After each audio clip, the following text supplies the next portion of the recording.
pessoal, sejam bem-vindos a mais uma aula de microbiologia. Na aula de hoje falaremos especificamente sobre o crescimento dos micro-organismos.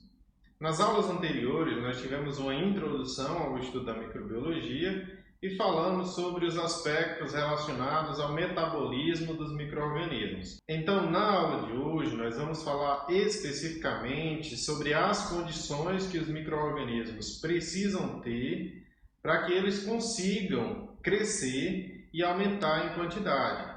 Então, os micro-organismos são organismos unicelulares. O aumento da quantidade de organismos e o aumento das populações desses micro-organismos está diretamente relacionado à multiplicação dessas células. Então, a divisão celular ela vai ter um papel fundamental para a manutenção das espécies de micro-organismos. Micro-organismos como as bactérias, por exemplo, vão aumentar em quantidade a partir da fissão binária. Então, a fissão binária ela vai ser coordenada por proteínas e enzimas específicas da divisão celular que condicionam ao micro-organismo a capacidade de aumentar em quantidade em decorrência de um tempo de crescimento. Então, durante um certo período, as células elas vão aumentar de tamanho e vão se preparar para uma condição de divisão celular para que as populações possam aumentar em quantidade. Então, os micro-organismos, depois de um determinado tempo de crescimento, eles vão ter suas populações dobrando de tamanho. É por isso, justamente, que a gente considera que o crescimento dos micro-organismos é um crescimento exponencial, até que sejam atendidas as condições limitadoras do crescimento das populações. Então, vamos acompanhar a aula de hoje. Faremos, então, uma introdução aos aspectos relacionados ao crescimento. Falaremos sobre teoria e prática do crescimento microbiano, sobre os ciclos de crescimento, sobre os métodos de contagem e sobre os efeitos ambientais que influenciam no crescimento. Em microbiologia, a palavra crescimento ela vai estar relacionada diretamente com um aumento no número de células. O crescimento corresponde a um componente essencial da função microbiana, já que todas as células de todos os organismos apresentam um tempo de vida definido. Então, as células microbianas elas precisam aumentar em quantidade para permitirem que a manutenção da vida seja possível. Além do entendimento da ciência básica subjacente ao crescimento microbiano, muitas situações práticas vão demandar do controle desse crescimento microbiano. Para que as estratégias de controle do crescimento microbiano possam ser efetivas, antes de tudo é necessário conhecer quais são as condições que permitem que os micro-organismos cresçam. É necessário, por exemplo, entender como se pode contabilizar o crescimento de um micro-organismo. Nem todos os micro-organismos crescem com a mesma velocidade. Existem micro-organismos que dobram o tamanho de suas populações em 10 minutos, enquanto tem micro-organismos que vão levar mais de 30, 40 minutos para dobrar o número de indivíduos daquela população. É necessário, portanto, de algumas técnicas de contagem de micro-organismos para que seja possível entender como esse crescimento acontece. Para que o micro-organismo consiga crescer, algumas condições são essenciais que sejam oferecidas ao meio de crescimento desse micro-organismo. Dentre essas condições, a gente pode falar, por exemplo, das condições físicas, como temperatura, pH e pressão osmótica. Cada micro-organismo vai ter condições físicas específicas para o seu crescimento. E essas condições precisam ser oferecidas em um meio de cultura para conseguir ter resultado nesse crescimento. Existem também os fatores químicos que vão influenciar no crescimento de populações de micro-organismos. Dentre esses elementos químicos, a gente pode citar, por exemplo, as fontes de elementos importantes como carbono, nitrogênio, enxofre, fósforo e oxigênio, alguns elementos traços, que são elementos químicos que os micro-organismos vão precisar em pequenas quantidades, e também os fatores orgânicos, que são justamente os meios de cultura. Então, alguns micro-organismos podem ser cultivados em meios de cultura com caldos de leveduras, outros micro-organismos precisam de caldos de carne ou de caldos de vegetais, de extratos de vegetais. Então, o fator orgânico para o crescimento microbiano, ele também deve ser levado em consideração. Durante o processo de crescimento, a célula do micro-organismo ela vai funcionar como uma usina biosintética. Nesse sentido, inúmeras reações químicas vão estar acontecendo. Dentre essas reações químicas, a gente vai ter as reações que estão relacionadas à transformação de energia, que possibilita que o metabolismo aconteça na célula, assim como também reações que possibilitam que as macromoléculas elas possam ser construídas. Nas reações que permitem a construção das macromoléculas, a gente tem justamente os processos de polimerização. Esses processos de polimerização eles são necessários que aconteçam para que a célula possa ter as estruturas proteicas e estruturas de macromoléculas que são necessárias, que são condições especiais para que a célula ela possa se dividir, ela possa aumentar em quantidade. Então essas condições elas precisam ser oferecidas para que o micro-organismo cresça. Então antes de uma célula se dividir, ela tem que ter ribossomos suficientes, ela tem que ter proteínas suficientes. A parede celular da célula precisa ter um crescimento específico, o peptidoglicano ele precisa se multiplicar de maneira que permita a divisão celular. Na maioria dos procariotos, os membros do domínio bactéria e domínio arquea, o crescimento dos indivíduos ele vai depender necessariamente do processo de divisão das células, que é o processo nesses organismos denominado de fissão binária. Na fissão binária, o procarioto ele vai ter inicialmente a duplicação do material genético, então o processo de replicação do DNA. Esse processo de replicação do DNA vai permitir que o procarioto tenha duas cópias do material genético, uma para cada célula filha. Logo depois, a célula ela vai alongar. Nesse processo de alongamento, você vai ter a formação de uma estrutura que permita que a célula se divida em duas. Logo depois, você vai ter justamente a finalização do septo, que termina com a separação das paredes celulares distintas das duas células filhas. Várias proteínas foram identificadas como importantes no processo de divisão celular em procariotos. Essas proteínas elas são essenciais para a divisão porque elas permitem que a célula ela consiga se dividir a partir da parede celular. Essas proteínas que são essenciais para a divisão celular em condições normais, elas são denominadas de proteínas FTS. As proteínas FTS elas vão interagir para formar um aparelho de divisão celular, que faz com que a célula ela consiga ser separada por um processo de estrangulamento. Nesse fluxograma, nós conseguimos observar as etapas que são necessárias para que a divisão celular aconteça. Então, primeiramente, a gente vai ter um aumento da célula. Logo depois, nós temos a necessidade de síntese das moléculas e dos componentes que são necessários para que a parede celular ela possa ser construída.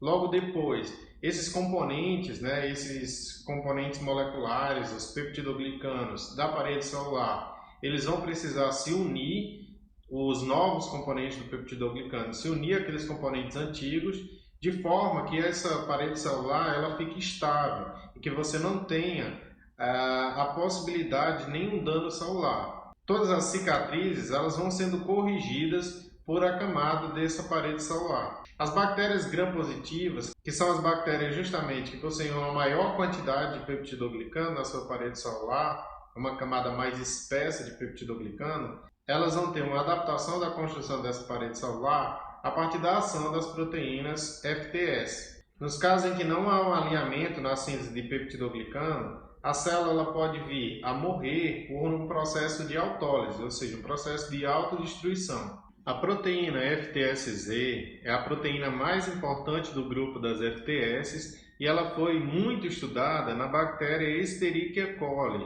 que é a bactéria que é muito estudada e muito conhecida, e em várias outras bactérias também. Essas proteínas FTSZ elas vão regular a formação do divisomo, que é justamente o processo de divisão da célula para que as células filhas sejam formadas. Então essas proteínas FTSZ elas vão coordenar a formação de um anel ao redor do cilindro celular, como vocês podem verificar na imagem. Nessa imagem nós temos um desenho, uma representação e nós temos também uma figura de microscopia eletrônica de varredura. A camada de peptidoglicano é uma camada extremamente resistente da parede celular E ela pode ser comparada, por exemplo, à borracha que a gente tem nos pneus de carros. A síntese, portanto, de um novo peptidoglicano durante o crescimento da célula pode envolver a clivagem controlada de peptidoglicano pré-existente por autolisinas e a simultânea inserção dos precursores desse polímero. Uma molécula carreadora, um lipídio denominado de bactoprenol, vai desempenhar um importante papel no processo. O bactoprenol é um álcool C55 extremamente hidrofóbico que vai se ligar a um precursor do peptidoglicano composto por N-acetilglicosamina, ácido N-acetilmurânico, pentapeptídeo, conforme você pode observar nessa imagem. O peptidoglicano recém-construído, onde tem esse ponto de crescimento da parede celular, ele precisa se unir ao peptidoglicano mais antigo. Então, esse lipídio altamente hidrofóbico, que é o bactoprenol, ele vai auxiliar justamente na formação dessa cicatrização para que a camada de parede celular ela se torne estável e não comprometa a vida da célula. Conforme nós já mencionamos no início da nossa aula, o crescimento em microbiologia é justamente o aumento no número de células bacterianas. Isso quer dizer que uma forma, inclusive, da gente verificar esse crescimento é a partir da massa celular. Então, quando os micro-organismos aumentam em quantidade, todas as estruturas desses micro-organismos também aumentou. Isso quer dizer que se você verificar a massa daquela cultura, você pode verificar justamente esse aumento na quantidade de micro-organismos. O intervalo em que você tem a formação de dois novos micro-organismos a partir de um micro-organismo pré-existente é chamado de geração. E quando você considera o tempo que você levou para que aquela população bacteriana ela duplicasse o seu tamanho, é chamado de tempo de geração. Nesse gráfico, nós podemos observar as três variáveis relacionadas ao crescimento microbiano. Nós temos o número de organismos viáveis que surgiram a partir desse crescimento, o tempo que se levou para que tenha esse crescimento e a densidade óptica sendo representada nesse gráfico. Então, nós temos as etapas do crescimento microbiano bem representadas nesse gráfico.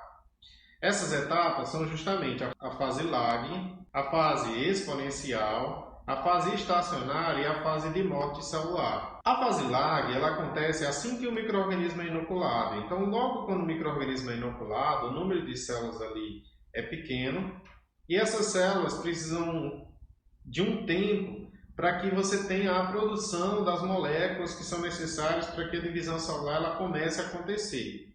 Então, a multiplicação das células durante esse período inicial de tempo, ela ocorre lentamente. Então, você não tem um crescimento acentuado, um crescimento inclinado no número de indivíduos. A partir de quando esse crescimento está representado em verde, ele começa a ficar acentuado, ou seja, a curva de crescimento começa a ficar inclinada de forma exponencial, você entra na fase em microbiologia que é denominada de crescimento exponencial. O que é esse crescimento exponencial? É um crescimento em que, no meio de cultura, você tem todas as condições favoráveis para o crescimento. Então, os micro-organismos eles conseguem se multiplicar em alta velocidade, justamente porque eles não atingiram ainda nenhum fator limitante do crescimento. Quais fatores podem ser limitantes do crescimento? Oxigênio, se estivermos falando de um ser aeróbio, quantidade de nutrientes, fatores relacionados à luz, presença de aminoácidos, enfim. Esses são os fatores ambientais, inclusive, que condicionam o crescimento microbiano. A fase estacionária é a fase em que o número de organismos ele para de crescer de forma acentuada. Então, nesse momento de fase estacionária, o número de organismos novos que surgem vai ser proporcional ao número de organismos que morrem. Então, nenhum organismo na Terra consegue crescer de forma ilimitada. Todos os organismos eles crescem, ainda que de maneira exponencial, até atingir um fator limitante de crescimento. Então, quando esse fator limitante é atingido, você tem um crescimento estacionário, uma fase estacionária do crescimento. A fase de morte é quando você tem algum fator que faz com que a taxa de morte das células, dos organismos, dos micro-organismos daquela cultura, seja superior à taxa de novas células que vão sendo produzidas. Essa morte ela pode acontecer, inclusive, de forma abrupta, se você tiver a adição de algum meio, de algum fator que tenha letalidade sobre todas as células bacterianas ali presentes naquela cultura. Então, por exemplo, se você utiliza um antibiótico que é letal para aquela bactéria, você vai fazer com que essa etapa de morte celular ela seja abrupta e com que todos os micro-organismos dali morram. É o caso, por exemplo, quando você quer descartar uma cultura. Para que você possa entender o tamanho da sua população de micro-organismos, existem várias técnicas de laboratório que você pode quantificar o tamanho da sua cultura. Você pode quantificar, por exemplo, a partir da contagem de células totais que você vai fazer utilizando da microscopia óptica. Então, você pode pegar uma amostra daquela sua cultura, colocar em uma lâmina, preparar uma lâmina de microscopia e contabilizar a quantidade de bactérias ali, de uma forma direta. Você pode utilizar a contagem de viáveis, que vai ser feita a partir da semeadura. Então, você vai fazer uma semeadura. Para esse processo, você vai ter que fazer uma diluição para diminuir a quantidade de micro-organismos ali naquela cultura, naquela placa de Petri. Então, você pega o inóculo da sua cultura, faz um processo de semeadura em uma placa nova e ali você vai contabilizar a quantidade de micro-organismos, a quantidade de colônias microbianas que surgem nessa nova cultura. Uma outra forma de você fazer essa quantificação é a partir das diluições seriadas. Então existe um protocolo em que você vai fazer várias diluições a partir da sua amostra de micro-organismo e dependendo da quantidade de culturas que se formam em cada placa, com cada concentração do seu inóculo, você vai determinar quantas bactérias estavam presentes naquela sua cultura inicial.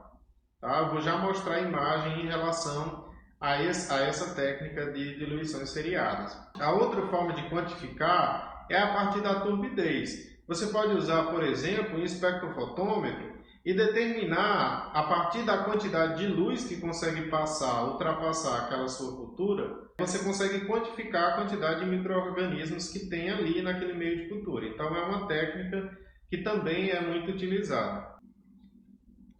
Uma das técnicas que a gente vai ver é a contagem microscópica direta.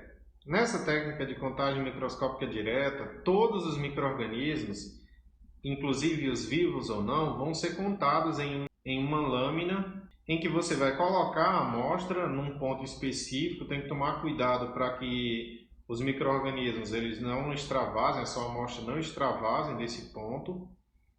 E aí você vai fazer uma observação microscópica direta. Em tese, você conta vários quadrados de células para que você possa fazer uma estimativa de quantas células você tem ali em cada quadrado naquela lâmina que você analisou. E aí, logo depois, você faz um cálculo, que está descrito aqui, para estimar a quantidade de células que você tem por mililitro de amostra. No caso da contagem direta, você vai contar tanto células mortas como células vivas, mas às vezes o seu interesse, na verdade, é saber quantas células viáveis você tem ali naquela sua cultura. Uma das formas que você pode fazer é utilizar o método de semeadura. A gente tem duas formas de semear. Tem uma semeadura por espalhamento, que é quando você vai colocar o seu meio de cultura na placa de Petri estéreo, e aí você vai colocar a sua amostra na superfície e vai espalhar utilizando uma alça de vidro estéreo. Você vai misturar a sua amostra, logo depois você vai incubar, e aí você vai contabilizar quantas colônias cresceram na superfície da sua cultura. Com base nesse número de colônias, você vai fazer um cálculo para estimar a quantidade de micro-organismos da colônia original. Uma outra forma é um método de semeadura em profundidade. Nesse caso, vai colocar a amostra na placa estéreo e logo depois é que você vai colocar o meio de crescimento. Aí você vai deixar incubar e você vai contabilizar dois tipos de colônias. As colônias que cresceram na superfície e as colônias que cresceram abaixo da superfície. O resultado é típico de uma semeadura em profundidade. Uma técnica bastante utilizada é a partir de diluições seriadas do seu meio de cultura. Então você vai pegar uma alíquota inicial de 1 ml do seu meio de cultura e você vai colocar essa alíquota de 1 ml em 9 mililitros do seu meio de cultura. E aí você vai ter ali 10 mililitros ao total. Então, desse seu primeiro tubo de ensaio, que normalmente quando você fizer o espalhamento desse meio na placa, você não vai conseguir contabilizar quantas colônias se formam ali, porque vão formar muitas colônias, então você não vai conseguir contar naquela placa. E aí, a partir desse seu tubo de ensaio, que você colocou 1 mililitro da sua amostra mais os 9 mililitros de meio, ou seja, você fez uma diluição, você vai retirar uma alíquota de 1 mililitro e vai diluir em 9 mililitros de meio. Então, o segundo tubinho de ensaio que está representado.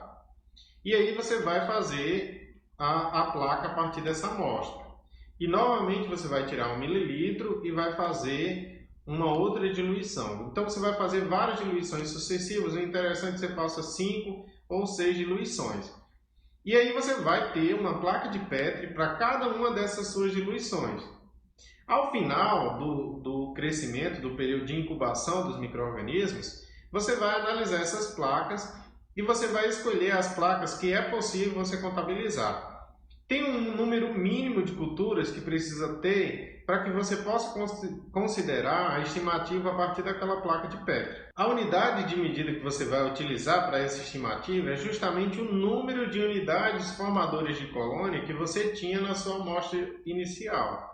Então, por exemplo, nesse caso que está representado, a placa que foi escolhida foi a placa da terceira diluição, porque o número de colônias que se formaram foi o número de 159 colônias, então é um número confiável estatisticamente, mas ele não utilizou, por exemplo, a quarta placa que tinha tido 17 colônias, porque 17 colônias é um número pequeno e que não pode ser considerado. Normalmente se considera um número de colônias a partir de 50, de 60 colônias, é que você vai ter uma estimativa real, a quantidade de unidades formadoras de colônia que você tinha na cultura inicial. Como a gente já enfatizou, várias condições ambientais e várias condições no meio de cultura precisam estar presentes para que a sua cultura possa ter um crescimento satisfatório.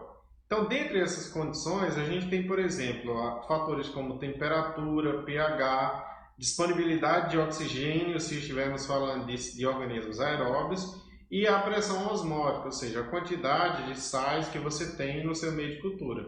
Então, poucos micro-organismos conseguem crescer em condições salinas muito extremas. Em relação à adaptação dos micro-organismos a temperaturas, eles podem ser classificados em piscrófilos, que são aqueles micro-organismos que crescem em temperaturas extremamente baixas, como por exemplo o gênero Polaralmonas. Então esse gênero ele vai conseguir sobreviver com um ótimo de temperatura de 4 graus. O número de micro-organismos que crescem em condições piscrófilas, que vão ser, por exemplo, os micro-organismos que vão viver, que vão conseguir crescer em um ambiente congelado, é extremamente restrito, então não tem uma diversidade tão grande. A maioria dos micro-organismos vão estar nesse segundo grupo, que é justamente o grupo dos organismos mesófilos. Como exemplo, a gente tem aí a Escherichia coli, a bactéria que é extremamente estudada, é uma bactéria entérica e que é muito conhecida na biologia, na microbiologia. Então, a maioria dos organismos, inclusive todos os patógenos humanos, vão ser organismos mesófilos, que são aqueles que crescem na mesma temperatura do nosso corpo. Os organismos termófilos, como o gênero Bacillus, são organismos que têm um ótimo de temperatura de algo em torno de 60 graus. Esses micro-organismos, eles vão conseguir sobreviver em temperaturas extremas, mas eles não são considerados ainda os extremófilos, né? Os extremófilos vão ser os micro-organismos que conseguem crescer em temperaturas acima de 80 graus. A diversidade de micro-organismos que crescem nessas condições é extremamente baixa. Dentro dos micro-organismos que crescem, a gente pode considerar, por exemplo, os micro-organismos do grupo das arqueias, que conseguem ter, em alguns casos, essa condição de adaptação a crescimento em temperaturas extremas. Então, a gente tem... Então, esses são os micro-organismos extremófilos que a gente tem. Em relação ao pH, a gente tem micro-organismos que conseguem sobreviver em pHs muito básicos, com pH acima de 7, né, pH entre 8 e 14, e aqueles que conseguem viver em ambientes muito ácidos. Os micro-organismos que vivem em ambientes ácidos são chamados de acidófilos, Aqueles que vivem em ambientes alcalinos são chamados de alcalifílicos. Em relação à pressão osmótica, os halotolerantes são os micro-organismos que conseguem suportar pressões osmóticas um pouco altas, uma pressão de cloreto de sódio, por exemplo. Já os micro-organismos halófitos são aqueles que suportam e conseguem crescer nesses meios. E os halófitos extremos são aqueles que o ótimo de crescimento é justamente esses ambientes com extremos de salinidade. Como exemplo, um micro-organismo que consegue crescer no Mar Morto. Em relação à presença de oxigênio, os micro-organismos eles podem ser aeróbios, que são aqueles que o ótimo de crescimento é justamente a presença de oxigênio, está representado na imagem por A. Os micro-organismos eles podem ser anaeróbios estritos, que são aqueles que só crescem na ausência de oxigênio, que está representado por B. Eles podem ser anaeróbios facultativos, que é quando o ótimo de crescimento é na presença de oxigênio, mas na ausência eles conseguem ir por uma rota metabólica de fermentação e conseguem crescer. Em D, nós temos representado os microaerófilos, que são aqueles micro-organismos que são aeróbios, mas que eles se afastam dos ambientes onde tem uma grande quantidade de oxigênio. E nós temos ainda os anaeróbios aerotolerantes, que são aqueles micro-organismos que o ótimo de crescimento é na ausência de oxigênio, mas que eles suportam a presença de oxigênio e continuam vivos com crescimento, embora reduzido. Pronto, pessoal, essa foi a nossa aula de hoje de microbiologia relacionada ao crescimento microbiano. Na próxima aula, nós falaremos sobre o controle do crescimento microbiano.